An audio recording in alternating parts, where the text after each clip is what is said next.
Just keeping them on their toes. Jason looking good.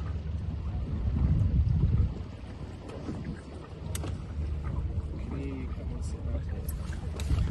Am I going out? It's okay. You just never know. You just never really know. Sit so you can see. I just want to do it so that's getting the ratings.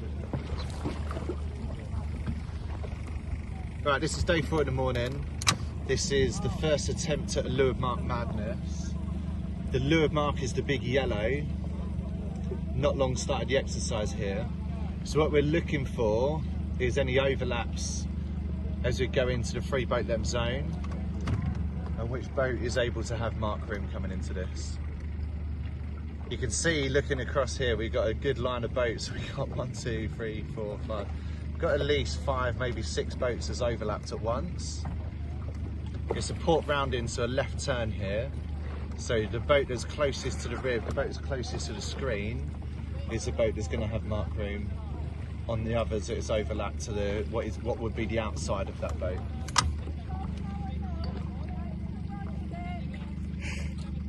Good speed here by the streaker. They've broken overlap on the Wayfarer inside of them. So as they go into the zone, there's only one boat that we can't quite see that's just off screen, and that is the Vario, the purple kite. They'll have mark room and everyone else. Jason, that yellow. That yellow, please. Just this one. I think the Cardinal might be a bit of a challenge. James got a bit of puff.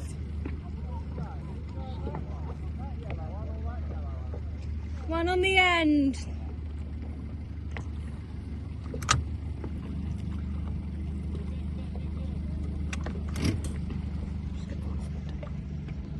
There's your mark.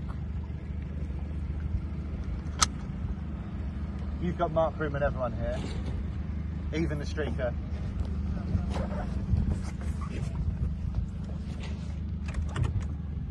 Good, so the Vario's got mark room on the whole fleet because it's coming from the left hand side, just seeing it on the shot there. Oh.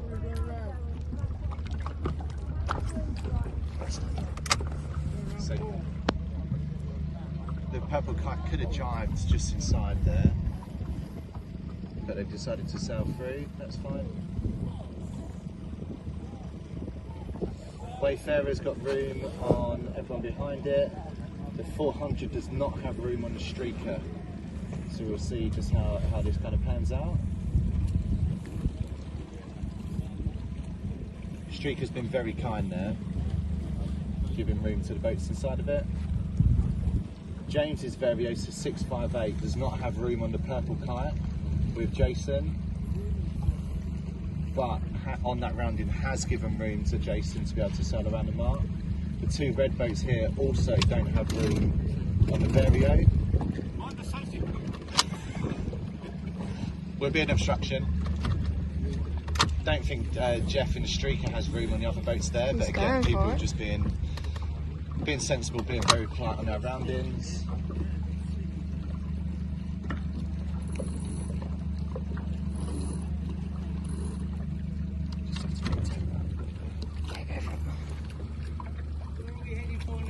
Back up to Rainbow. Which is by the blue boat on the far shore. Left a bit, Jeff. Towards the new shed.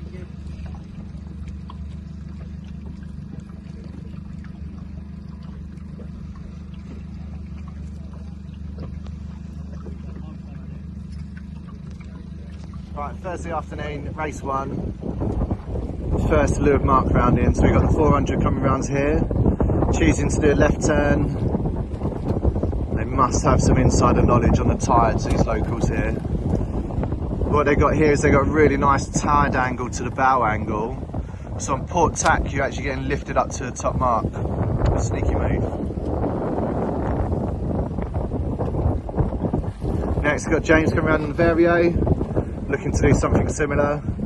I'd be really interested to see if anyone does a right turn at the leeward gate. And the reason for that is you'll be able to spend longer on port tack So you'll be able to spend longer with that positive tide effects pushing up the race course.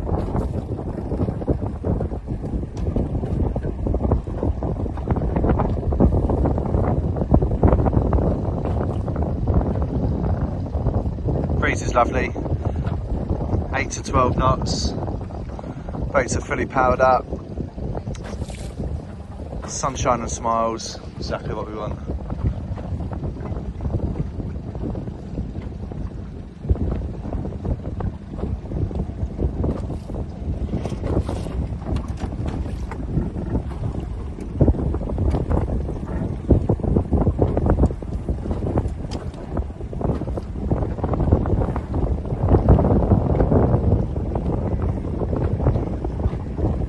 Another nice round in there.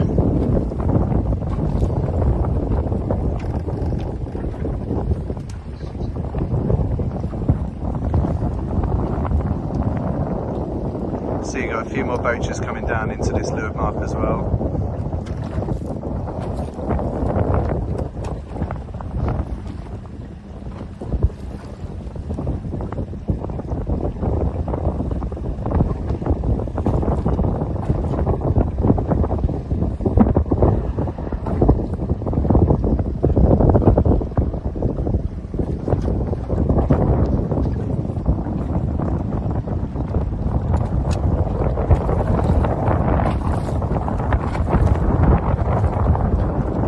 Nice mark round on the inside there by Brian. He's been able to get clean air by just going a little bit tighter to the mark. Been able to clean his air on the Wayfarer, so he's got some good options going up for this next beat.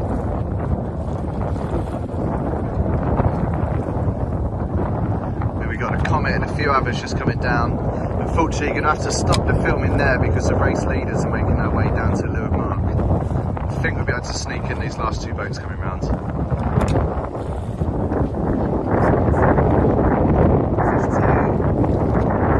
First lap. See here, there's a slight change in tactics. They've gone for the right turn at the Leeward gate because coming out of the start, the pin starters was able to cross the fleet on port tack. The 400 made it to the windward mark without having to tack at all. So that tides, the bow angle to tide angle is really paying off. Boats on port tack are able to get their bow higher than the tide angle, which means they're getting lifted up to that top mark and saving quite a few boat lengths on the race course going round. See here it is very tight, sorry, just back camera in. Very tight here, so we've got a split of Jason that's come across to do the left turn at the Leewards. And we'll just see how this pays off by the time they come back down to finish, compared to the two other varios on the other side of the course that have gone for that right turn. The advantage of the right turn is you're able to spend longer time on port tack compared to if you're doing the left-hand turn at the Leeward mark, so similar to what Jason did. You're going to hit the starboard ley line earlier than the boats that have gone up the other side of the course. So that right turn port tack, you're going to be able to spend longer on port and make more of a tidal advantage from it.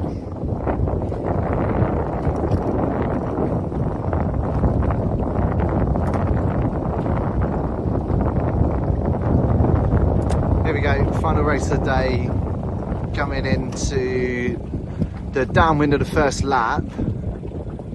We can see we've got the 400 just in the lead with Black Kite up, just dropping now because they're getting ready to go around the mark. We've got the two Varios really quite close behind. Black Spinnaker up is in third place. And there's Brian in the other Vario as well, just nipping on their heels. Ilka's having another good round in, or another good lap here.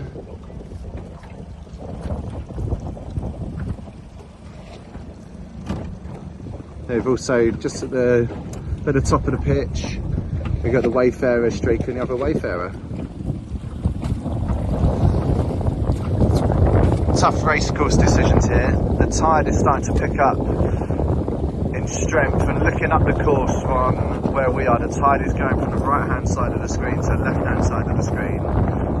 So again, like Howard said in previous videos, the port tack, if you can get your bow angle above that tide angle, is really saving loads of distance on the course. And not sure I've got enough phone battery to be able to see how this race pans out, but it'll be fascinating to see how the Vario on the left compares to the Vario on the right, with the distance saved from the tide helping the boats to go up the course effectively.